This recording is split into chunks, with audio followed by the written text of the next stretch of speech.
Hi, welcome to MV stock. నేను మీ మధు.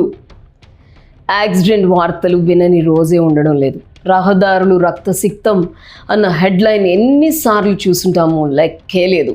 అంతగా పెరిగిపోయాయి యాక్సిడెంట్స్. లాస్ట్ ఇయర్ జరిగిన పార్లమెంట్ సెషన్స్లో కేంద్ర మంత్రి నితిన్ గడ్కరీ మాట్లాడుతూ యాక్సిడెంట్స్లో ఏటా 178,000 మంది చనిపోతున్నారని వెల్లడించారు. అందులో 60% 18 to 34 ఏజ్ గ్రూప్ వారేనట. రోడ్ యాక్సిడెంట్స్లో అత్యధిక మరణాలు సంభవిస్తున్న దేశాల్లో భారత్ కూడా ఒకటి.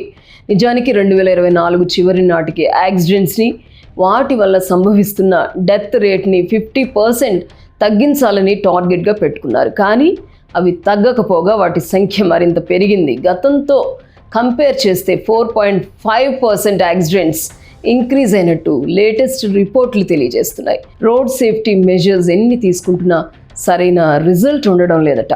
ట్రాఫిక్ రూల్స్ని లైట్ తీసుకోవడం ఫ్యాషన్గా మారుతోంది. 2 వీలర్స్ నడిపే వారికి హెల్మెట్, 4 వీలర్స్ వారికి సీట్ బెల్ట్ కంపల్సరీ. ఈ రూల్స్ని కూడా చాలామంది నెగ్లెక్ట్ చేస్తున్నారు.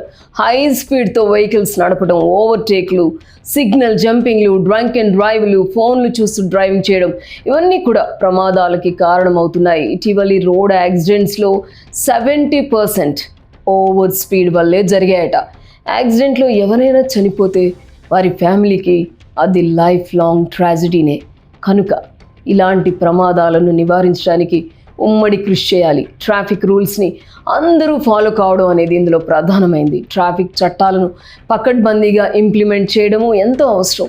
నిరంతరం ఈ అంశంపై క్యాంపెయిన్ చేయడం, highway patrolling, road safety audit వంటివి కూడా మంచి ఫలితాలు ఇస్తాయి. సేఫ్ జర్నీ అనే విషస్ రియాలిటీలోకి రావాలంటే ఇవన్నీ పాటించాల్సిందే. ఏమంటారు?